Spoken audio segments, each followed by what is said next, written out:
Donc, bienvenue à tous. Ravie de vous retrouver pour cette nouvelle session sur la cohabitation intergénérationnelle.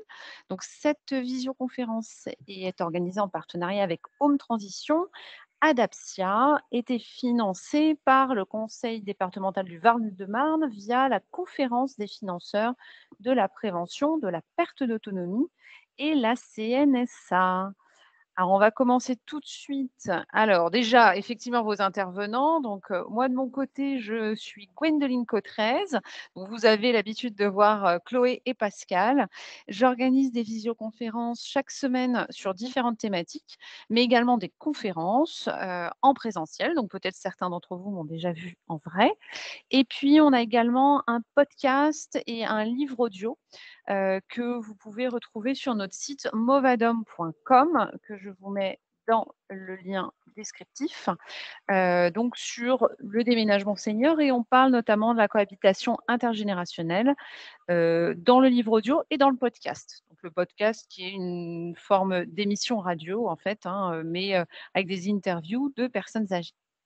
Vous pouvez vous inscrire ou inscrire des proches gratuitement à toutes nos visioconférences sur le site movadom.eventbrite.com et on a la chance d'avoir aujourd'hui avec nous Benjamin de Camarage. Si tu veux, je te laisse rapidement te présenter, puis après tu feras une présentation plus complète. Oui, ça marche. Enchanté, bonjour à tous. Donc moi, je suis Benjamin, l'un des 3 fondateurs de Camarage.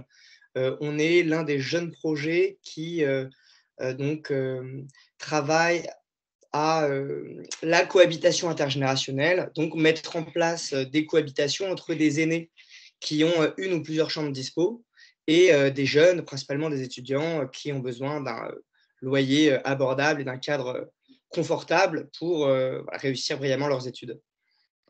Super, bah, merci beaucoup Benjamin et on va avoir effectivement une présentation, sur, ce que vous proposez et puis n'hésite pas à intervenir, hein, parce que je Ouais, sais que ça voilà, marche. il y a il y a pas mal de choses assez pointues sur ce sujet. Donc moi, je fais une présentation qui est assez générale, mais n'hésite surtout pas. Et puis si on a des questions aussi, n'hésitez pas, hein, à poser vos questions à Benjamin. Faut surtout pas hésiter. Donc je crois qu'on a aussi, d'autres structures, qui sont, qui font peu ou prou le même métier que toi, donc je vais les présenter quand même, mais donc il y a Colibri, je crois, qui est présente, donc bienvenue, merci d'être présent et puis il me semble que j'avais vu aussi Colette, mais en tout cas, alors c'est peut-être une participante qui s'appelle Colette, réellement. Ravie de vous avoir tous avec nous aujourd'hui. On commence par un petit quiz. 1 question, alors je vais vous faire participer. Donc là, vous pouvez noter sur un papier, un crayon, vos réponses et puis ensuite vous pourrez les mettre dans la conversation. Donc il va falloir, être très fort, hein, attention, c'est pas forcément facile, hein, ces questions-là, mais je suis sûre que vous allez, y arriver. Alors 1 question, qu'est-ce que la cohabitation intergénérationnelle? Réponse A, est-ce que c'est 2 personnes du même âge qui décident de vivre ensemble? Réponse B, c'est un jeune et un senior qui habitent, ensemble. Ou réponse C, une famille qui accueille une personne âgée. Donc 1 A, B ou C. Donc vous pouvez le noter sur un papier et puis à la fin, vous nous mettrez, toutes vos réponses dans le chat. 2 question, depuis quand existe la cohabitation intergénérationnelle? Est-ce que c'est depuis réponse A 2004, réponse B 1984 ou réponse C 2012? Il y a des petits pièges, hein, attention, c'est pas facile. 3 question, qui peut accueillir un jeune? Réponse A, les propriétaires, réponse B, les locataires ou réponse C, les 2. Donc là, je vous invite à vos claviers à écrire dans la barre de conversation. Donc pour ceux qui ne l'ont pas encore vu, je vais vous mettre un petit bonjour. Alors, on peut aussi mettre des petits smileys, plein de petites choses, hein, pour ceux qui veulent s'amuser, là avec, les l'outil Teams, faut pas hésiter et je vous invite à mettre vos réponses, voir un petit peu où vous en êtes.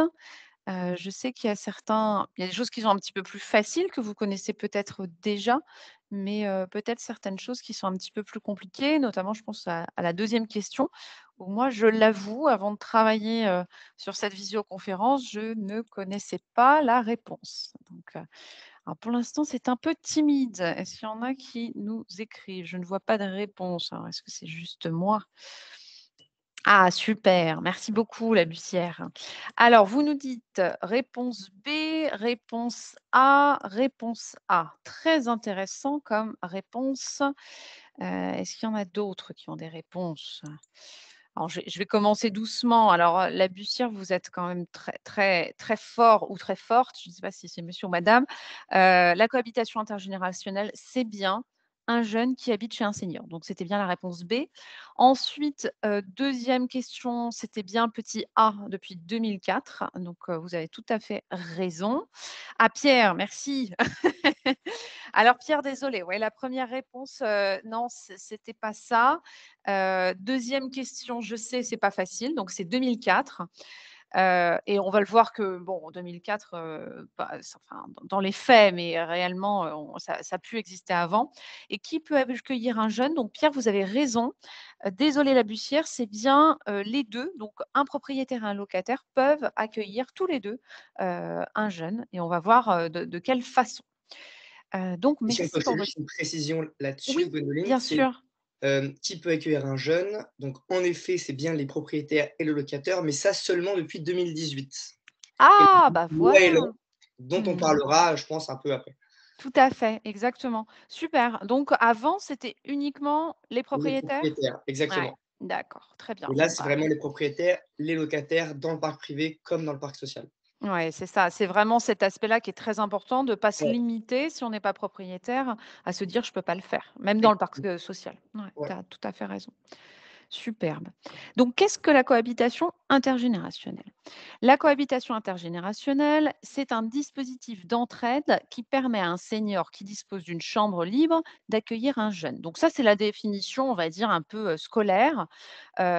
Réellement, ce que ça signifie, c'est que c'est un échange. Donc on a un senior qui a un logement avec des pièces de vide, qui va pouvoir proposer un logement à loyer modéré. Donc ça, c'est quelque chose qui est très demandé côté, jeunes, hein, d'avoir un logement à loyer modéré et de pouvoir partager aussi son expérience, du temps, et peut-être aussi, on le sait, hein, la solitude, on parle beaucoup de la solitude des personnes âgées, mais la solitude des étudiants qui ne sont pas dans leur ville d'origine a été aussi très difficile, notamment pendant les confinements, hein, donc faut pas l'oublier, que cet aspect est important pour les 2. Donc au niveau des jeunes, ça va être aussi la possibilité la Bussière, très bonne question. On a cette première question, est-ce que ça pose pas de problème d'être accusé de sous-location? Alors, on va en parler, hein, on garde votre question de côté, mais vous allez voir, on en parle notamment sur l'aspect, loi et non, c'est très différent de la sous-location, en fait, mais on va le voir. Pour un jeune, il y a vraiment cet aspect partage, bien sûr, hein, de pouvoir partager du temps, mais aussi rendre des petits services. Ça va être, par exemple, monter un pack d'eau, ça peut être, aider à débloquer, l'ordinateur, qui fait des siennes, des petites choses. Attention, on le verra aussi, ce n'est pas une aide à domicile, hein. Ça, j'insiste bien là-dessus. C'est pas une personne qui va être là, 24 heures sur 24 pour s'occuper d'une personne, lourdement dépendante. On n'est pas du tout là-dessus. Donc c'est un partage et un échange et ça, c'est vraiment important et ça a été vraiment bien reprécisé dans la loi Elan, qu'on est sur quelque chose de solidaire, de lien intergénérationnel et pas juste un aspect financier. Il y a un aspect, solidaire qui est très important. Alors la cohabitation intergénérationnelle, ça c'est des chiffres que je trouve très intéressants et je vous mettrai des liens, vers des sources si vous voulez travailler sur le sujet. Alors on a Dupont-Cartit, vous nous levez la main. Alors pour l'instant, vous ne pouvez pas, parler avec nous, mais vous pouvez nous écrire des petits messages si vous le souhaitez et puis, à la fin, on vous permettra d'ouvrir vos micros si vous avez une question. En 1982, vous le voyez, il y avait finalement beaucoup de lieux dans lesquels on faisait de la cohabitation intergénérationnelle avec des proches. Donc en fait, on hébergeait ses enfants, ses petits-enfants au sein de son logement. Aujourd'hui, c'est quelque chose qui se fait de moins en moins. Donc, il y a quelque chose qui vient prendre le relais, c'est cette cohabitation intergénérationnelle, mais avec des personnes qu'on ne connaît pas forcément. Donc, c'est vraiment une relation qui se met en place et on va le voir, c'est vraiment important d'être accompagné dans cette recherche d'une personne parce que c'est pas forcément évident justement, là-dessus. Donc en tout cas, la cohabitation intergénérationnelle, on disait tout à l'heure, ça existe depuis 2004. En fait, ça existe depuis bien plus longtemps, hein. Moi, j'ai mes grands-parents, qui hébergeaient mon arrière-grand-mère. Voilà, on était avec, mon papa qui était, donc le petit-fils à domicile, on était sur l'intergénérationnel, mais ça se faisait de manière naturelle. Aujourd'hui, c'est moins le cas. On n'héberge plus ses parents, ses grands-parents. Mais par contre, il y a des choses qui se mettent en place pour recréer un petit peu, ces interactions. Concrètement, comment ça se passe? Déjà, il faut avoir une chambre individuelle, un lieu individuel. Vous ne pouvez pas laisser l'étudiant, sur un canapé-lit, dans le salon, qui fait 9 mètres carrés minimum. Ça, c'est la loi. Donc cet espace-là, il va falloir faire de la place dans ce lieu. Peut-être que vous avez la chambre des enfants, qui est un peu encombrée, par les affaires, qui ont été mis. Peut-être que vous avez utilisé comme débarras, ce bureau ou cette deuxième chambre. Il va falloir la vider, faire de la place et faire en sorte que l'étudiant puisse se sentir à l'aise. En général, on demande au moins avoir, un lit, un bureau, une petite armoire. C'est un peu le minimum. Il y a l'accès libre, aux espaces partagés qui sont en général la cuisine et la salle de bain. Donc ça, il faut le savoir aussi, vous allez partager ces espaces-là, à moins que vous ayez 2 cuisines ou 2 salles de bain, hein, ça c'est voilà, si on a de la chance. Mais sinon, on partage ces espaces. Donc c'est quelque chose aussi qui peut être, travaillé notamment dans le contrat, et qui peut être, mis en place. Je sais qu'il y a certaines structures, par exemple, qui font des chartes sur peut-être des horaires pendant lesquels on ne peut pas faire de la cuisine à 3 heures du matin. Voilà, c'est plein de choses, c'est la vie en communauté, hein, on partage un espace avec quelqu'un, donc il faut mettre des règles et fixer des règles pour chacun, hein, c'est vraiment important. Il y a une contribution financière, mais attention qui doit rester modeste. Sinon, effectivement, attention, ça peut être de la sous-location ou vous rentrez dans le cadre de la location classique. Là, dans le cadre de la cohabitation intergénérationnelle, on n'est pas sur un bail classique, on est vraiment sur quelque chose qui est très différent légalement et on va le voir au niveau fiscal, ce n'est pas la même chose. Donc mais attention, ça doit rester modeste. Donc on le verra, hein, ça a été, précisé ce côté modeste en termes, de rémunération financière, par an, par mètre carré. Et il y a un engagement de présence par le jeune, mais qui doit être déterminé avec le jeune. Et comme je le précisais tout à l'heure, ce n'est pas une présence 24 heures sur 24 pour faire des soins, ou, pour faire des actes qui devraient être faits par un professionnel. Là, on est vraiment sur une présence, du lien, des choses qui restent quand même très légères. Et ça peut être pour une année scolaire ou pour plus longtemps. Certains étudiants restent plusieurs années, hein. Alors je ne sais pas, Benjamin, si toi, tu as déjà des histoires où ça se renouvelle d'une année sur l'autre, d'une année scolaire sur l'autre ou généralement les étudiants changent souvent, Alors la plus longue, elle fait 1 an et demi pour D'accord. l'instant, mais c'est vrai Mmh. que souvent il y a un roulement, sur une année scolaire. Mais D'accord. il arrive aussi que ce soit pour moins de temps. Par exemple pour des stages, donc des stagiaires qui vont venir à Paris ou en région, vont être intéressés pour, cohabiter, voilà, chez un aîné pour, 4 à 5, 6 mois. Heu, Super. donc ça, petite précision et deuxième petite précision, en effet, la loi précise que la chambre, doit être de 9 mètres carrés. Après, il y a aussi une réalité parfois de marché. Je sais que moi, Mmh. personnellement, quand j'ai fait mes études à Paris, j'étais dans une chambre de, 7 mètres carrés, mais elle était très bien et ça allait aussi. Donc il faut pas non plus, il faut que la chambre, en fait, soit agréable. Ouais. Donc voilà, c'est pas si on a une chambre de 8 mètres carrés ou 7 mètres carrés, quelque chose de, Oui, s'il y radicalement, a des espaces qui impossible. sont, autour, qui sont agréables, et qui permettent aussi d'accord. Bon, bah, c'est bien C'est bon ça, à il faut noter. quand même aussi OK. l'avoir en tête. OK, super. Oui et cet aspect, court parce que alors moi, j'imagine bien un étudiant qui cherche un logement pour 3 4 mois à Paris. Alors nous, on est en région parisienne, mais nos participants peuvent être d'un peu partout. Mais dans les grandes villes, c'est quand même très compliqué de trouver des logements pour des courtes périodes. Donc là, c'est particulièrement adapté et puis c'est peut-être Complètement. bien pour débuter aussi, dans ce projet-là pour un senior, de se lancer, sur une courte période. Je sais pas si Oui, complètement. C'est vrai qu'il y a 2 intérêts principalement. Alors déjà pour le jeune, c'est très agréable d'arriver dans une ville où il peut être un peu perdu et il vit mmh, avec quelqu'un qui connaît la ville, qui peut lui donner des astuces, son restaurant préféré, ce genre de choses. bien sûr. Et alors sur la partie, pour le senior, il faut savoir aussi que le contrat, alors on en parlera peut-être un peu après, mais il prévoit un préavis de 1 mois. Donc en D'accord. fait, on peut très bien tester le dispositif, se dire: «Bah, finalement, c'est pas pour moi, ça change mon quotidien trop radicalement» et arrêter. Mais c'est vrai que le contrat est très flexible Ouais. et donc ça, c'est vrai que c'est assez intéressant. Ouais, ouais, oui, c'est vrai que par rapport à un contrat notamment de bail classique, là, on est sur quelque chose qui est vraiment, adaptable selon la situation, selon les souhaits de la personne, donc C'est c'est ça. c'est très différent. C'est-à-dire qu'un bail classique, le préavis de 3 mois et Ouais, donc ça peut être un peu compliqué quand on s'engage, voilà, bien sûr. avec quelqu'un, d'avoir quelqu'un à la maison avec qui ça se passe pas forcément très bien pendant 2 3 mois. Ouais, c'est sûr. Non, c'est sûr. Je pense que c'est vraiment important cet aspect-là, très bien. Donc effectivement, on va justement, en venir à cette, fameuse loi Elan. Donc j'ai fait un petit alors, pour que vous ayez, une vision de l'évolution. 2004, c'est le début du développement de la cohabitation intergénérationnelle.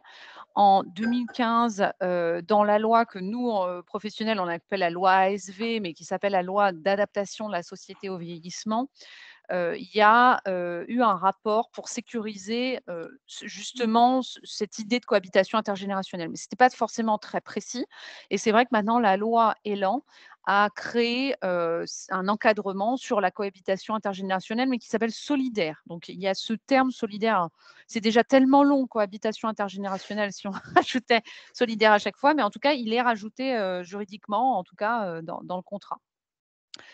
L'objectif est vraiment le renforcement du lien social. Donc on peut pas, faire, ce contrat uniquement si c'est pour des raisons financières, que ce soit côté senior ou côté étudiant, hein. Il y a vraiment du lien social, donc on doit aller, au contact de la personne. L'objectif, c'est pas de rester enfermé dans sa chambre et d'essayer d'éviter au maximum l'étudiant ou le senior. La solidarité, c'est aussi un aspect vraiment important, et on va le voir, il y a des montants maximum de loyer et puis, le caractère intergénérationnel a été précisé. Donc c'est des jeunes de moins de 30 ans, donc ça vous laisse quand même une marge de manœuvre assez importante et des seniors de plus de 60 ans. Donc, attention, si vous avez, des jeunes actifs de 35 ans, bah, a priori, ça fonctionne pas. Alors, je sais pas si Benjamin, ça c'est très cadré aussi, Oui, ou c'est très c'est cadré, ça ouais, fonctionne pas. C'est-à-dire que souvent ces structures d'accompagnement, comme les autres, vont justement proposer des profils de personnes qui ont moins de 30 ans. moins de 30 ans. Ouais, c'est ça, Ouais. hein, c'est vraiment, très, très spécifique. Super. Donc un élément qui, je pense, est aussi très important, moi, au dernier chiffre que j'avais eu, il y avait un logement proposé par un senior, donc une chambre, pour 10 jeunes qui attendaient. Alors je pense que ça évolue, hein, parfois, mais Benjamin, tu confirmes qu'on Oui, est, c'est toujours ça, surtout dans les grandes villes, ouais, Paris, Lyon, enfin les grandes villes et alentours, hein, Paris, Lyon, Lille, Bordeaux, Nice, Marseille. ouais, On a vraiment énormément de demandes de jeunes parce que c'est un besoin qui est très urgent. ouais, Je vais dans une ville, que je ne connais pas, où j'ai pas forcément d'attache, j'ai besoin d'un logement. Alors que proposer sa chambre, à un jeune, en besoin, c'est pas un besoin qui est urgent. En fait, on n'y bien pense sûr. pas forcément. Ouais. Oui, si on ne connaît pas, bah, d'où l'intérêt d'en parler au maximum et c'est Exactement. vraiment ce que vous faites, chez Camarage et chez d'autres structures et nous, ce qu'on essaie de faire au maximum, c'est que en fait, les seniors ne connaissent pas et ça, si vous êtes aujourd'hui présent alors je pense qu'on a aussi des professionnels aujourd'hui, et des seniors, n'hésitez pas à en parler, à le proposer en tant que professionnel comme solution et en tant que senior, bah, soit tester pour vous-même ou en parler à vos proches ou des personnes qui ont une chambre en plus. C'est vrai que il y a je pense que l'aspect numéro un, c'est de se dire qu'il y a des étudiants qui, sont dans une panade, qui ne peuvent pas, en fait, faire leurs études uniquement parce qu'ils ne trouvent pas de logement. Donc, sachant que je ne sais plus quels sont les chiffres, mais je crois que sur Paris, il y a des milliers de logements, disponibles, de chambres disponibles qui ne sont pas utilisées. Donc là, c'est vraiment dommage, quoi. Donc, et puis ça fait un petit peu de sous, hein, faut le dire, donc ça, c'est quand même intéressant aussi. Donc les structures pour trouver un jeune, on le disait, cet aspect, légal, législatif est très important. Mais c'est vrai qu'une des problématiques, c'est comment est-ce qu'on va trouver, un jeune qui corresponde à vos besoins. Parce que, souvent, hein, moi, les retours que j'ai, c'est: «Bah, oui, mais il faut faire confiance, mais est-ce qu'on va s'entendre? Mais comment ça va se passer?» Et c'est là qu'il y a des structures qui ont ce rôle et qui se sont créées avec vraiment cette dimension-là. Et donc je vais, laisser la parole à Benjamin. Donc, voilà, on présente, finalement, ensemble et j'en suis ravie. Mais là, je te laisse la parole, Benjamin, pour Ouais. présenter vraiment la structure. Alors normalement, tu dois avoir un petit bouton, prendre le Ah oui, le contrôle ou quelque chose contrôle. comme ça. Voilà, comme ça, tu Ouais, peux passer les slides, toi-même. parfait. Merci beaucoup, Gwendoline. Donc, comme je disais au début, donc moi je suis Benjamin, donc l'un des fondateurs de Camarage. Camarage, c'est un projet qui s'est créé, il y a 3 ans avec, l'idée de s'attaquer à 2 enjeux. On a précisé le mal logement des jeunes. Le logement, le budget d'un étudiant pour un jeune, c'est 70 est alloué au logement. Donc c'est vraiment une part, vraiment très importante. Et de l'autre côté, on a, plus de 2 millions de personnes de plus de 60 ans qui vivent seules et qui ont au moins une chambre de libre. Donc en fait, la cohabitation intergénérationnelle, c'est un vrai projet de société. C'est résolument tourné vers l'avenir puisqu'en plus en France, il y aura un Français sur 3 en 2050 qui aura, plus de 60 ans. Et ça crée en fait que des externalités positives puisque, le jeune apporte un petit complément de revenu ou de retraite, à l'hébergeant, des petits services, une présence aussi sympathique et pour le jeune, il arrive dans une ville, il va avoir un cadre vraiment, confortable et un loyer, pas trop cher. Hem, donc nous, la manière dont on travaille, on s'est rendu compte que ce qui était super important, c'était l'aspect justement confiance, sécurité. Parce que ça, évidemment, ça peut faire peur. On accueille quelqu'un à la maison. C'est pas comme, acheter un n'importe quel type de produit ou des chaussettes sur internet. Donc la manière, nous, dont on a pensé, par exemple, le processus, le projet, c'est, on a vraiment insisté sur, mettre en place un réseau de jeunes de confiance qu'on va, sélectionner triplement. D'abord, nous, on est référencés dans plein de structures universitaires, plutôt jeunesse en France, donc comme, des, écoles de commerce, des Sciences Po, des écoles d'infirmerie, d'hôtellerie et cetera, qui eux vont nous faire remonter des demandes de jeunes qui ont besoin d'un logement. Ensuite, nous, on va avoir un entretien individuel avec chacun de ces jeunes, soit en visio, soit en physique et on va lui demander de constituer un dossier, donc ça va être certificat de scolarité, quels sont ses garants, quelles vont être, voilà, c'est un petit peu sa situation, ses envies, ses motivations pour faire de la cohabitation intergénérationnelle et ensuite on organise une rencontre en physique, donc au domicile de l'hébergeant. On va faire comme ça 3 à 5 rencontres et ensuite donc c'est toujours l'hébergeant qui va choisir la personne avec qui il a eu le plus d'affinité.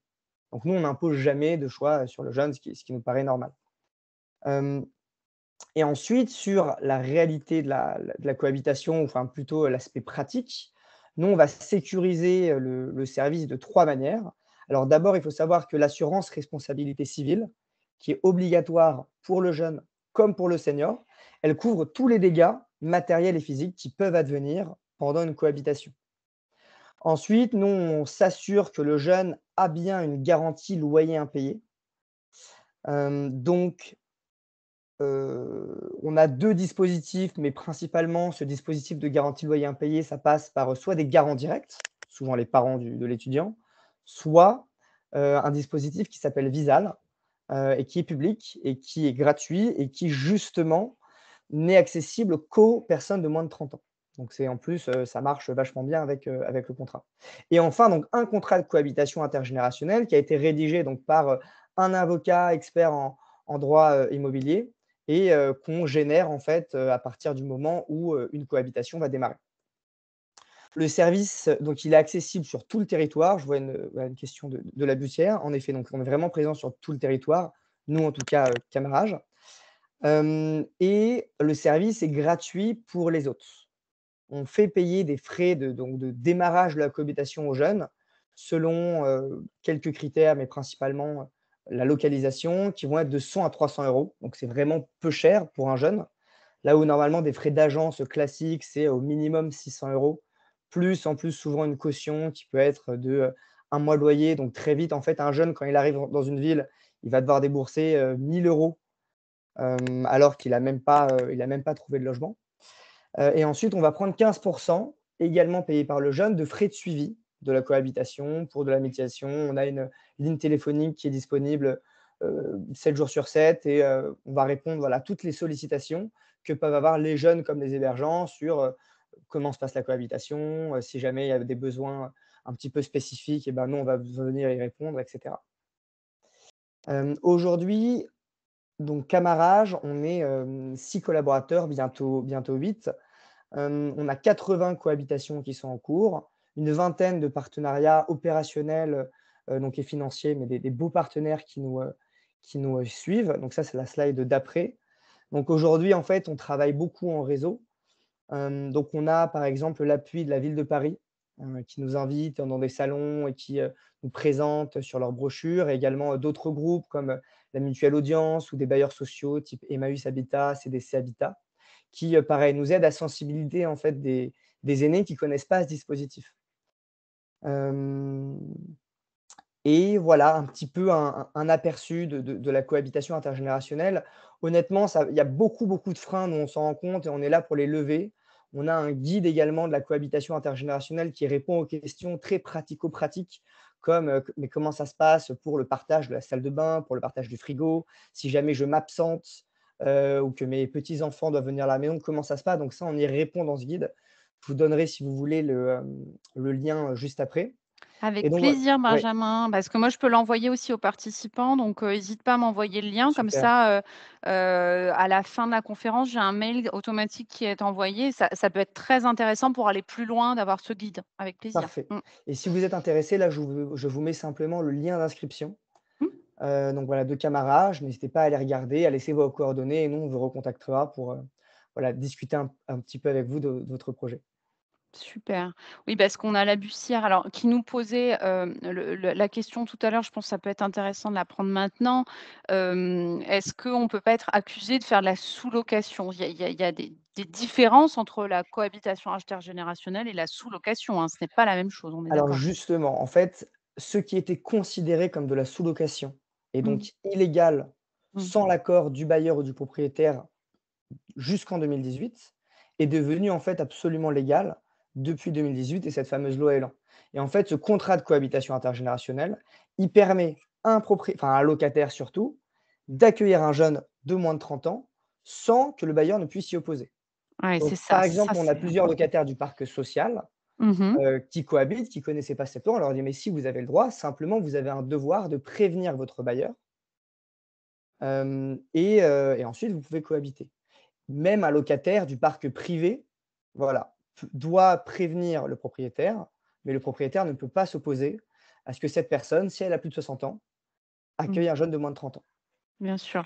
D'accord, donc ça, c'est vraiment, oui, cet aspect du propriétaire qui ne peut pas s'y opposer, c'est vraiment important parce qu'en fait, si, on vous dit: «Bah, non, vous n'avez pas le droit», en fait, la loi, l'y oblige. Donc Exactement. ça, c'est une très bonne chose parce que ça sinon, je pense que ça rendrait les choses encore plus compliquées. De toute façon, la complexité aujourd'hui, c'est de faire connaître, les structures, de faire connaître la cohabitation intergénérationnelle. Donc voilà, on essaye, de faire notre maximum. Est-ce que, alors je ne sais pas la Bussière, si vous pouvez peut-être nous dire dans quelle ville ou dans quelle région vous êtes? Est-ce qu'il y a des régions, des lieux où il y a plus de demandes et d'autres justement où malheureusement il n'y a pas de demande? Parce qu'on a peut-être des retraités qui sont dans des régions, des secteurs. Quelles sont les caractéristiques des lieux géographiques dans lesquels il y a plus de demandes, Oui, c'est une très bonne question. C'est vrai que c'est quand même assez polarisé. Mmh. Il y a souvent beaucoup de demandes dans les grandes villes Ouais, et dans les communes proches de grandes villes. Donc par très bien. exemple, Paris-Île-de-France, Lille, Lyon, Bordeaux, Aix-Marseille. Il y a vraiment, c'est des Là, gros une pôles demande énorme. universitaires, voilà, des Ouais. gros pôles étudiants, donc c'est vrai que, ça va être plus facile pour nous de trouver des bons profils de jeunes que dans des zones un peu plus isolées, un Oui, peu plus urbaines, un peu plus rurales, pardon. Donc c'est vrai que rural, c'est oui. Mmh. principalement des zones urbaines, sur lesquelles pour l'instant on se concentre et on voit qu'il y a de la demande.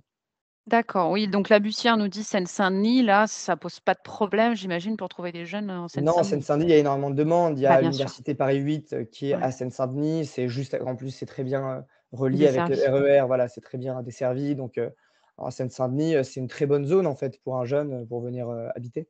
Super, très bien. Bon, bah, la bussière, vous savez ce qu'il vous reste à faire, hein. Avec plaisir. Eh ben, merci beaucoup Benjamin. Bon, tu restes avec nous parce que je pense qu'on Ouais, aura bien des sûr, questions avec et plaisir, puis, je continue de toute façon avec, l'aspect, plus, légal et je pense que c'est important, mais merci beaucoup pour cette présentation. avec plaisir. Donc pour être tout à fait juste, je présente aussi d'autres structures, hein, Camarage n'est pas tout seul, sur, le marché. Isabelle, très bien.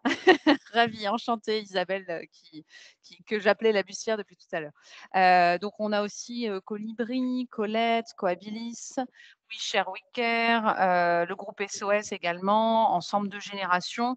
Donc il y a vraiment plusieurs structures qui proposent, donc n'hésitez pas, je vous ai mis tous leurs noms. Aujourd'hui, on met en lien avec Camarage, mais on peut mettre en lien, avec d'autres structures également. Donc voilà, pour, continuer sur cette, partie, pour vous dire un petit peu le rôle effectivement des structures, type, Camarage. L'idée, c'est de sélectionner, de présenter des candidats. Il y a le contrat de cohabitation, donc ça, j'imagine que vous aidez aussi sur cette partie-là. C'est quelque chose que vous faites, Benjamin? Ça dépend des structures. Nous, on a un contrat qui a été rédigé donc par une avocate parce qu'à la base, ce contrat n'existait pas, il fallait le créer ex nihilo, Mmh. et en fait, on le génère automatiquement. C'est nous qui nous occupons de cette partie administrative. Très bien, d'accord. Ouais, donc ça, c'est vraiment intéressant parce que c'est quand même un aspect, assez technique ça, le contrat est Oui, important, oui. mmh Nous, mh. on l'aurait pas fait, on n'aurait pas pu le faire tout seul. Ah oui, d'accord, OK. Ça a été vraiment créé par un avocat, enfin, Oui, oui, c'est un aspect très important et en fait, un mmh. contrat comme dans toute relation est rédigé pas quand les choses se passent bien, enfin pas mais et va être utile quand les choses malheureusement se passent pas bien. Donc c'est Bien sûr. important qu'il soit extrêmement bien fait, et que, il ait une vraie valeur juridique en cas de litige. Alors nous, c'est jamais arrivé, jusque-là, mais il est possible, voilà, que parfois, il y ait un véritable litige et que, en tout cas, nous on le brandit assez souvent. C'est Ouais, bien sûr. quand même super Mmh. important. Oui, parce que donc en cas de problème, et c'est ça l'intérêt de vos structures, c'est qu'il y a une médiation possible. Vous êtes présent, j'en sais rien, l'étudiant, respecte pas les horaires de couvre-feu, enfin voilà, il y a des petites choses comme ça ou ne nettoie pas, son bol, le matin. Donc ça peut être des choses, enfin pas très graves et des choses, j'imagine beaucoup plus complexes. Oui, Heu, exactement. vous êtes présent, c'est ça, pour accompagner, dans ces moments-là? Exactement. On s'est rendu compte, alors il faut être juste, aussi bien côté jeune que côté Mmh. senior, qu'il y avait parfois des abus. D'accord. Bon, bah, Hem c'est bien, tu as raison de le dire que c'est parce qu'on dit toujours, voilà, les jeunes qui vont faire, mais bon, Exactement, finalement, ça peut être des exactement. 2 côtés. Parfois, on a des hôtes qui demandent beaucoup aux jeunes, Ouais, alors ça, que faut c'est faire pas attention. forcément le contrat. Le jeune, il doit aussi se concentrer, sur ses études, Bien sûr. et parfois, donc voilà, il faut faire un petit peu attention. Nous, on est présents pour, lisser un petit peu la relation. Si jamais il y a des Ouais, questions d'ordre, même juridique ou fiscal, on va aiguiller et on va répondre. Et si jamais on sent que ça se passe pas très bien, on va, essayer d'aplanir un peu la relation, dire: «Bah, alors qu'est-ce qui se passe?» On va un petit peu reposer les bases, de ce qui avait été établi sur le contrat, et en général, ça va beaucoup mieux quand il y a une tierce personne qui est bien là sûr. pour faire de la modération. Et Ouais. donc, nous ouais, pardon, Mmh. de couper. Non, non, je pense que cet aspect, médiation et sélection au départ est aussi clé parce que si c'est le jeune a été bien sélectionné, enfin, en tout cas, le binôme a été bien sélectionné, il y a quand même tout de suite beaucoup moins de problématiques. Exactement. C'est pour ça qu'il faut faire super attention à la sélection du binôme et ensuite la constitution, puis le suivi. Ouais, ouais, C'est ouais, vraiment les ouais. 3 étapes de la cohabitation. Oui, donc de manière générale, même si, voilà, aujourd'hui on est avec Camarage, mais d'être accompagné, quelle que soit la structure, mais d'être accompagné, de ne pas faire ça tout seul dans son coin en envoyant un C'est beaucoup message plus sur le bon simple, coin, ouais. quoi. Mmh. C'est beaucoup plus simple, c'est plus rassurant pour tout le monde. On sait qu'il y a eu une Ouais, vérification un petit peu poussée justement des profils des jeunes et également des profils des autres. bien sûr. Si jamais, voilà, il y a un problème, la structure est là pour répondre à toutes les questions. Ouais, ouais, moi j'aime vraiment, je pense qu'il y a 2 choses sur lesquelles il faut appuyer sur la cohabitation intergénérationnelle, c'est être accompagné par une structure et ne pas penser qu'on va avoir un ou une aide à domicile, chez soi. Ça, c'est C'est vraiment, ça. un aspect important et c'est vrai que j'ai interviewé, alors il n'est pas encore sorti, mais on va bientôt sortir un épisode de podcast avec, une senior qui accueille des jeunes depuis plusieurs années et elle fait appel à des structures, du type de Camarage et c'est vrai qu'elle en est très contente et elle, me précisait qu'elle avait fait toute seule la recherche et qu'elle s'était, magistralement plantée dans sa sélection et que ça a été très dur après, de supporter des personnes avec qui ça collait pas du tout en fait, hein, et ça, c'est vraiment Mmh. important. Donc Et surtout, Gwendoline, cet accompagnement pour la plupart des structures, il est gratuit. Donc c'est vrai qu'il oui, y a même pas de coût, ouais, ouais, ouais, oui, oui. Oui, après ça dépend effectivement des ça structures. Donc dépend des ça, structures, c hein. voilà, Ouais, ouais. je Mais en tout cas, oui, oui, mais chez donc Camargue, en tout cas, c'est gratuit. c'est voilà, exactement. Donc bon, après, il faut se renseigner. Je pense qu'il faut pas hésiter à aller demander, des renseignements et puis les structures ont en général, le souhait de renseigner, donc faut pas hésiter, quoi. Mmh. Super. En termes de période, moi, ce que j'avais noté, c'est qu'il y a quand même une période un peu clé qui est d'avril à septembre.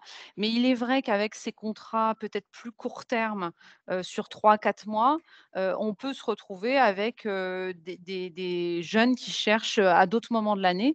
Donc vous bloquez pas, hein, si c'est, janvier, février où vous avez, le souhait de commencer ce projet, même si c'est en ce moment, je pense qu'il ne faut pas hésiter à contacter, les structures. Donc au niveau du fonctionnement, donc on vous le disait, le type de logement, ça peut être chez un propriétaire ou chez un locataire, hein, depuis, la loi Elan, c'est possible dans les 2 situations. Et le locataire doit informer son propriétaire, ça on y est obligé. Par contre, le propriétaire ne peut pas s'opposer à ce que vous fassiez, cette cohabitation. Je vous ai mis, sur Légifrance, on a vraiment, le petit code. Alors on a le lien, je peux vous le mettre pour ceux qui s'intéressent à ces aspects législatifs. En tout cas, c'est vraiment précisé que le propriétaire ne peut pas s'y opposer. Donc vous êtes, c'est très rassurant, je trouve qu'il y a un cadre, juridique qui a été mis en place, et donc tout est cadré.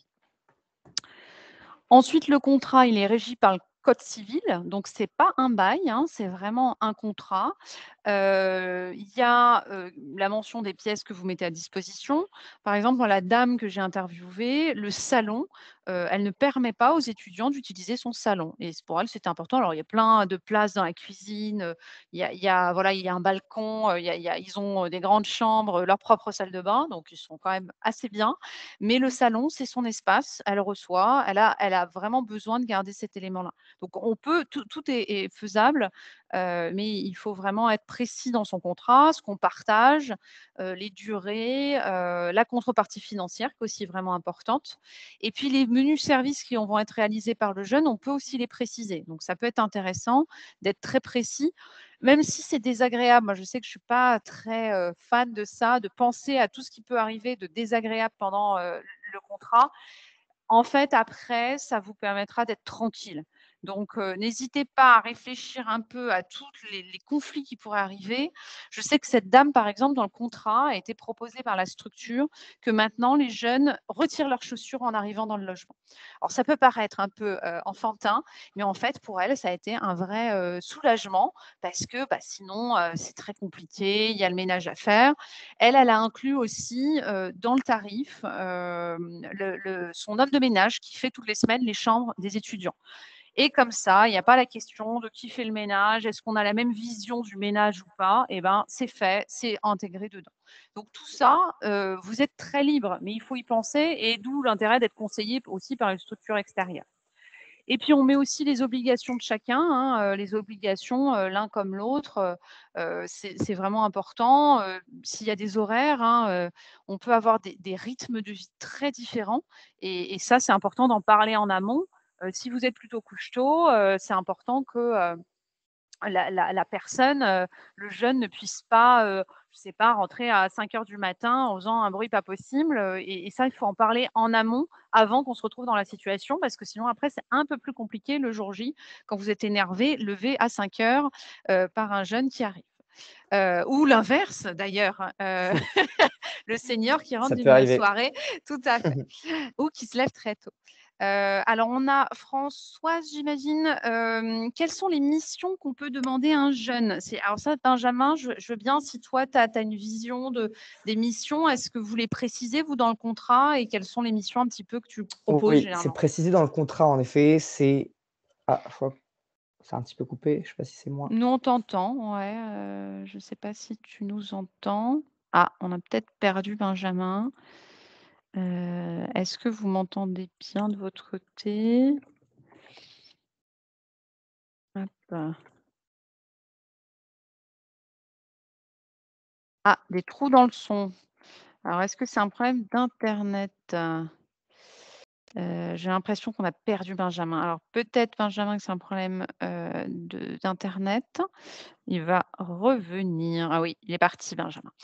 Sur l'émission Françoise, moi bon, Benjamin va revenir, hein, mais moi les missions que j'avais vues, c'était, par exemple, vous remontez vos courses, vous aider pour l'informatique, faire, des petites choses, mais qui restent quand même relativement, limitées. Benjamin, je te revois. Je vais te mettre comme présentateur. Hop. Donc, je pense que ça a l'air de fonctionner. Est-ce que tu nous entends? Oui, Ouais, c'est bon, ça remarche. Oui, pardon, tu ouais, j'ai peux j'ai été déconnecté. ouais, bah, Pardon. voilà, ça arrive, hein. Donc oui, tu nous disais sur les missions, qui étaient proposées généralement, C'est principalement, oui, de l'aide informatique, ouais. Mmh. des courses, du bricolage et éventuellement accompagnement à des rendez-vous, par Ouais. exemple médicaux ou autres, ou accompagnement à, des sorties culturelles parfois. Ouais, super, très Ouais, bien. Oui, donc c'est des choses, effectivement qui sont, pas enfin récurrentes, mais qui restent quand même relativement légères, mais qui oui, c'est sont ça. un bon service quand même, C'est quoi. vraiment Mmh. des coups de main occasionnels, voilà, faire les courses, ça peut vraiment aider, sortir le chien, si, Ouais, la ouais, personne a super. un chien. Très bien, OK, très bien. Et en effet, c'est écrit noir sur blanc sur le contrat. D'accord, ouais, donc Après, on n'a pas ce problème après. évidemment Mmh. évidemment, on peut demander parfois d'autres petits services qui sont pas méchants, qui ont pas été spécifiés. Ça se fait. L'idée, c'est vraiment qu'il y ait c'est une cohabitation, donc le mieux, c'est si c'est à la cool, mais si jamais il y a des abus, et ben, au moins, on pourra se référer au contrat. Bien sûr. On nous demande aide ma administrative, est-ce que ça peut rentrer dedans de faire Oui, de l'aide? Mmh, ça peut rentrer. C'est un mmh. petit service, oui, oui, complètement.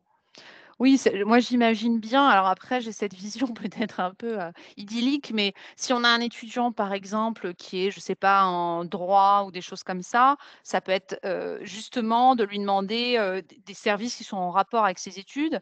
Et si c'est un étudiant, je sais pas, en cuisine, ça peut être sympa de lui demander de faire de temps en temps à Complètement. manger. Ouais, ça Complètement, c'est pour ça aussi que nous, on essaye d'être, référencés dans des structures, qui ont des étudiants au profil divers, ouais, donc oui, des CAP cuisine, ouais. écoles d'hôtellerie et cetera. Ouais, Et bien sur sûr. l'aide administrative, vous dites, impôts et cetera, oui, oui, c'est possible. C'est vrai qu'on a souvent des jeunes justement qui vont donner des petits coups de main, sur l'ordinateur. Par Oui, exemple, je sais pas, ou ça me fait peur, comment je paye, ouais. sur internet. Ça peut être une peur. Bah, en fait, on montre un petit peu comment ça marche, qu'est-ce qu'il faut vérifier pour être sûr que le site Mmh. internet est sécurisé et cetera, et plein d'autres petites choses comme ça. Mmh. Et il faut Oui, aussi pour, savoir que mmh, d'ici 2023 ou 2024, je ne sais plus, la plupart des démarches administratives vont être dématérialisées. ouais. Donc je ne sais pas si c'est une bonne idée ou pas. En tout cas, c'est vrai qu'avoir un jeune à la maison qui souvent, est assez à l'aise sur ces outils-là, c'est quand même une aide, bienvenue. Ouais. Oui, oui, qui est né avec et qui c'est vraiment après pour les impôts, sinon il faut trouver un jeune qui fait des études d'expert comptabilité, Ouais, des choses comme ça. exactement, exactement. Ça peut être parfait. Mais je trouve que aussi de se dire qu'ils se sentent utiles dans leur domaine, ça peut être vraiment quelque chose de très positif et donc c'est super, c'est très bien. Donc la fin du contrat, donc ça Benjamin nous l'expliquait, hein. Donc la durée du contrat, elle est librement convenue entre les différentes parties et si on décide de mettre fin au contrat, il y a un délai de préavis qui est d'1 mois, donc qui est effectivement relativement limité. Enfin, c'est voilà, on n'est pas c'est pas trop, trop long. Les contreparties, donc il y a une contrepartie financière modeste. Donc ça, c'est cet aspect sur lequel j'insiste depuis tout à l'heure. Dans le parc privé, c'est librement convenu entre les parties, mais on va le voir que sur l'aspect fiscal, on nous met quand même des limites pour que ce soit, non imposable, donc attention à ça quand même. En général, c'est entre 200 et 500 € de moi ce que j'ai pu voir sur les différents sites. Je sais que dans le parc social, c'est un petit peu moins. En fait, la problématique qu'on a dans le parc social, c'est que les loyers sont souvent assez bas et que l'idée, c'est pas que ça permette de faire, des sous, sur l'étudiant, quoi. Enfin bon, c'est un petit peu ce que a pu m'expliquer un bailleur social social sur ce sujet.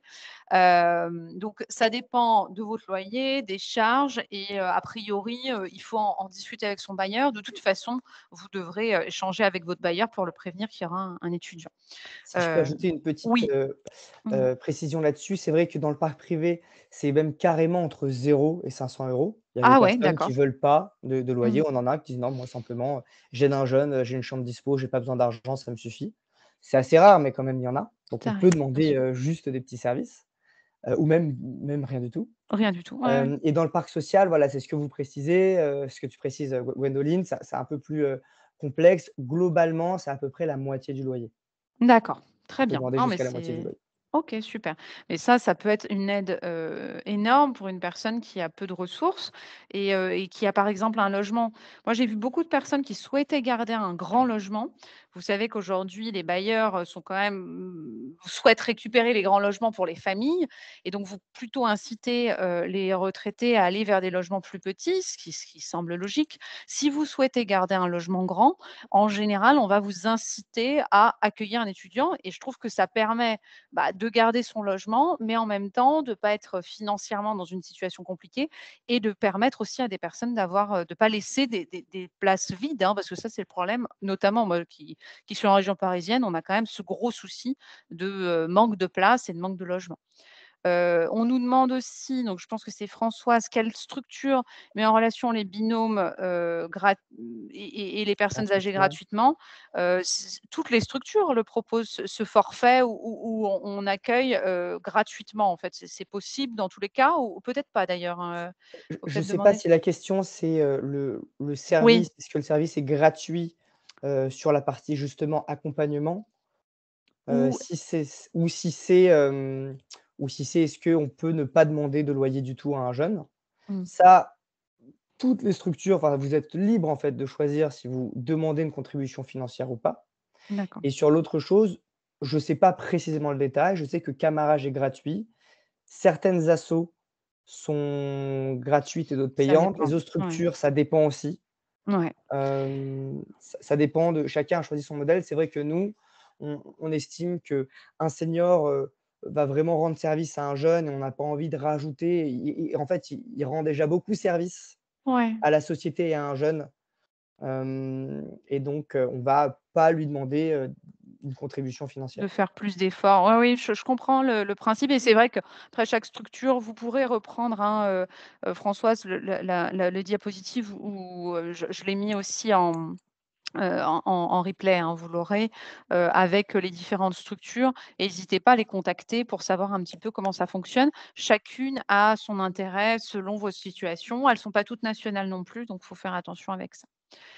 En termes de menu service, il y a effectivement, donc on en a parlé, hein, avec Benjamin, mais le temps de présence bienveillante, parfois le partage des repas, ça peut être aussi, monter les courses, aider sur internet. Attention, il n'y a pas de lien de subordination, il n'y a pas de but lucratif et ça ne doit pas être, une prestation comme, vous auriez avec, une structure d'aide à domicile, hein. Il faut vraiment faire attention à ça, que ça soit pas, transformé en, salarié, voilà donc attention à ce que ce soit bien précis et quelque chose de ponctuel et de raisonnable.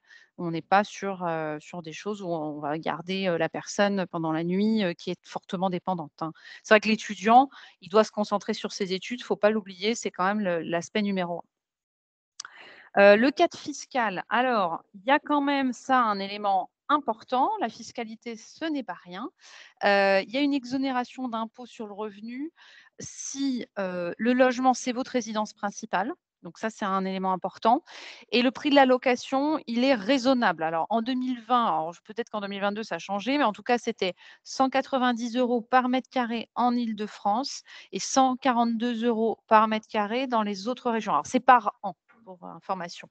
C'est pas par mètre carré parce que sinon ça fait, donc par an, donc vous pouvez faire le calcul, rapidement. Donc pour une chambre, si on fait une chambre de 9 mètres carrés, tac, divisé par 12, tac, tac, tac, 190 € par mètre carré, hop.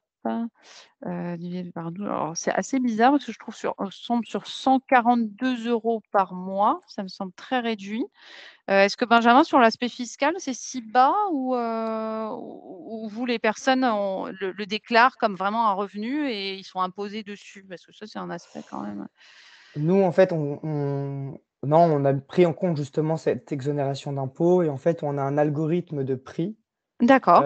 qui fixe justement un loyer, maximum Ah oui, et ce loyer, si normalement, si ce loyer est respecté,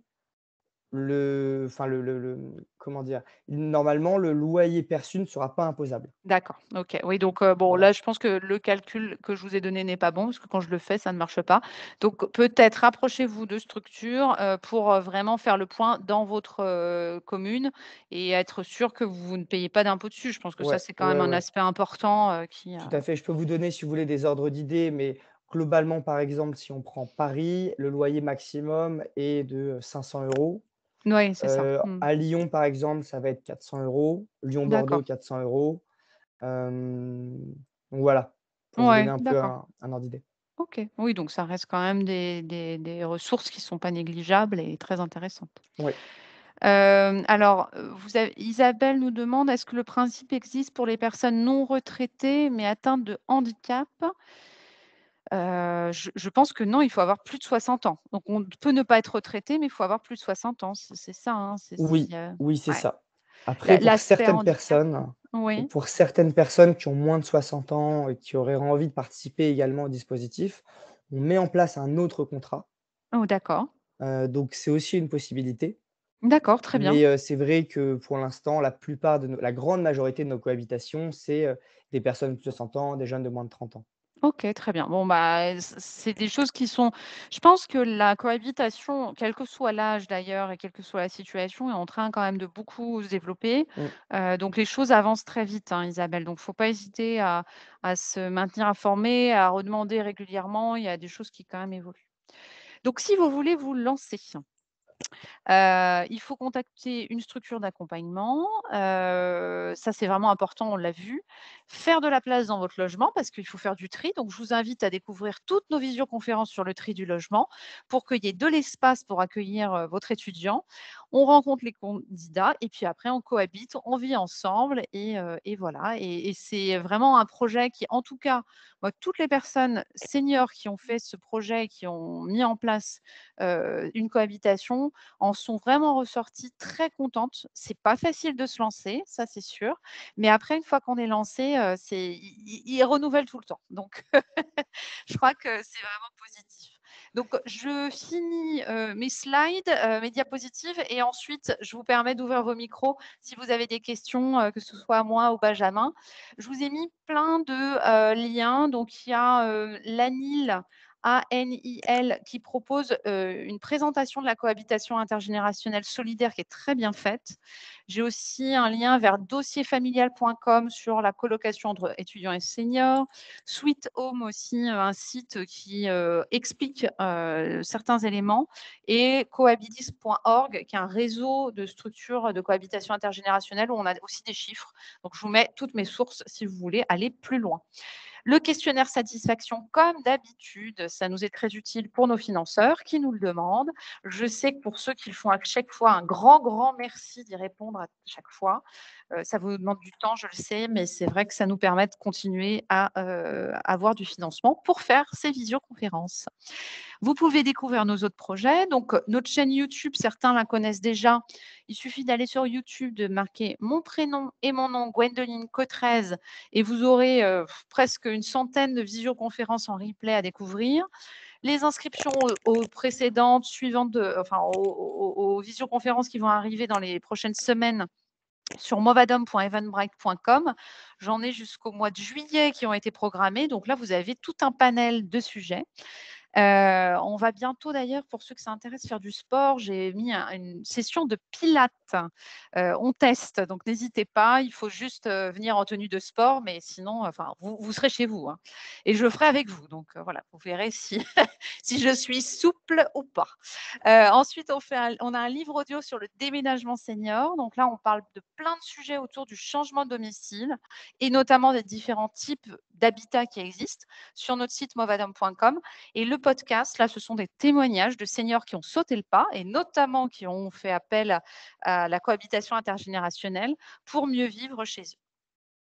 Les visioconférences continuent demain, donc le 15 février à 10h30 avec Pascal Pascal avec un E, qui va vous faire une conférence sur le rangement de la cuisine et c'est gratuit comme toujours. On s'inscrit sur movadom.eventbrite.com et on remercie beaucoup la conférence des financeurs du département des Val-de-Marne et la CNSA pour son financement et son soutien à nos visioconférences.